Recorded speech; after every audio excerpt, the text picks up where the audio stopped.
If you have ever created a data set for your large language model fine tuning or training or for RAG or for any other purpose, you might have noticed that if you have a raw text, it becomes really hard to create questions around that data set. If you look at the data sets, they are simply pairs of question and answers. Sometimes we have a question and then we have a preferred answer and a rejected answer. But primarily, at the core of it, it is nothing but a pair of question answer. You normally have a large corpus of data which you want to be modified into a data set. In order to modify that whole text into data set, you would need to get divided it into different answers or chunks. But how do you create questions on top of that text? This model, question underscore builder, seems quite promising in that regard, and there is a reason why I am saying it. If you look at few of the examples here, the orange one is you or red. You have just given it a free flowing text, and then out of that free flowing text, this model has created a question out of it. So this is an inverse of the other models.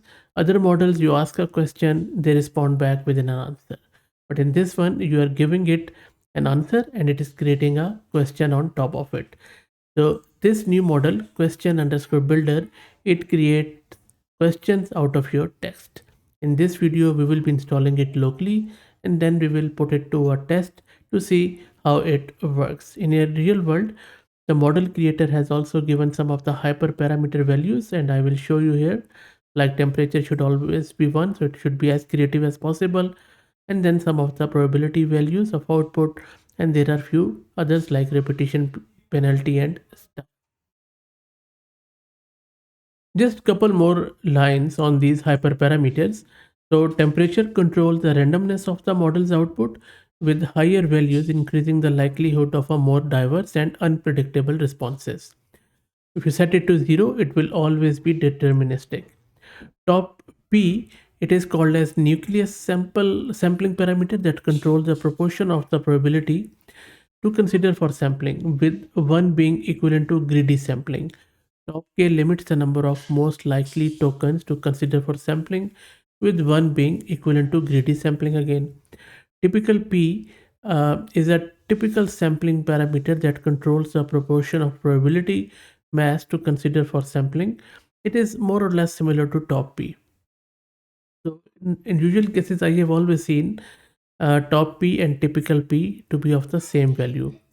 Then minimum underscore P is a minimum probability threshold for tokens to be considered for sampling, and repetition penalty penalizes the model for repeating the same tokens, with higher value increasing the penalty.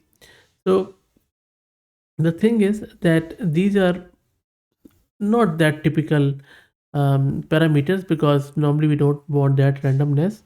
But having said that, this is an inverse of the model, so that is why hyperparameters also look bit inversed, and it is mainly debug deterministic, it seems. Anyway, so let me take you to my local system and then we will see how to get this thing installed.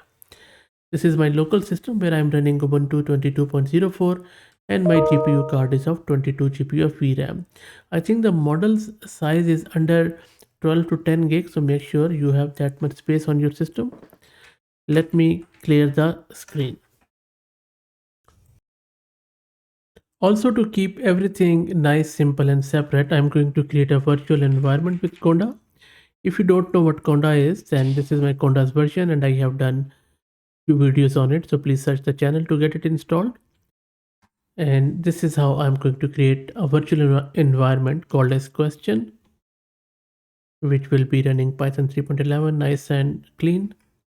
Let's press Y here and let's install some of the prerequisites. For example, I'm going to install Torch here because that is what I'm going to use. I think it's already installed, but just for the sake of it. Okay, so that is all done. Let me get fired up my Python interpreter, and this is where I'm going to download and run my LLM. So first up, let's import the torch library. That should be done quickly. And then let's import the transformers library with few of the modules. That is done. Let's import the warning so that we will suppress some of the unneeded warnings. Let's specify our model name. And this is the model for question underscore builder. And we are going to download this model. So I'm just going to download in 8-bit, and device map is CUDA because I have one GPU as I mentioned earlier. The model is being downloaded now. First shard is in progress, which is around 5 gig. So let's wait for it to finish. Hopefully I will have that much space. Model is almost downloaded. The last shard is under progress. And after that it is going to load all the shards onto the GPU. Model is loaded onto the shard after the download. And now let's grab the tokenizer for this model. And that is also done. Let me clear the screen. And I'm just simply using this Python, not the lambda, Python lambda, just to clear the screen. So as I mentioned earlier, for this one, we provide it sort of an answer first, and then it generates a question out of it. So here I have just defined a small paragraph with happiness, and then I will ask the model to generate the question out of it. Okay, I think I just needed to put double quotes, triple quotes around it.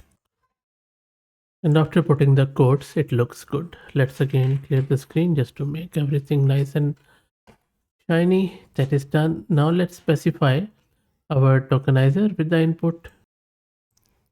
And here I am just specifying the prompt with the tokenizer, PyTorch tensors, and then setting the input to the CUDA because as I said earlier, I'm using one GPU. Let me clear the screen, and now what we are going to do, we are going to send this input to the model to generate the output. So here you can see that I have sent the input to the model, and then I'm specifying the hyperparameters as was instructed in that model card, where I'm setting the temperature, top P, top K, and all that stuff to what was suggested. And then let's decode the output by the model with the help of tokenizer. That is done, and now let's print out the text. There you go, you see. So what does it mean for you to find true happiness? How do you think we can achieve this? In what way? So it has generated all of the questions from that text we gave it. How good is that? So now you have your question. You can simply extract the answers from your text by using any Pythonic substring versions or functions, and then you can simply create your own data set. You can even generate a synthetic rejected answer, which you can use for supervised fine tuning or for DPU or whatever you like. So you can create different data sets by generating questions with the help of this model. Really love it. Let's try out one more example. Let me clear the screen. In this next example, I have given it another prompt which basically talks about romance. So let's see what sort of questions we get out of it. Let's send it to tokenizer. All the input I mean, that is done. Let's set this tokenizer stuff to my GPU, and then let's send all of it to our model with the hyperparameter, and let's wait for the model to come back, and then we are going to decode the output of the model, and then we will print it out. Model has come back, and now let's get the text and print it. There you go. This time it, because paragraph was bit smallish, so I think I have also truncated it, so maybe we'll try again with the larger text, of course. So there you go. I added bit more text to it, and it has generated this question, which is great. So it means that you have to also try to come up with maybe bit more text. 3 or 4 lines are not enough, so maybe 8 to 10 lines are good enough for it.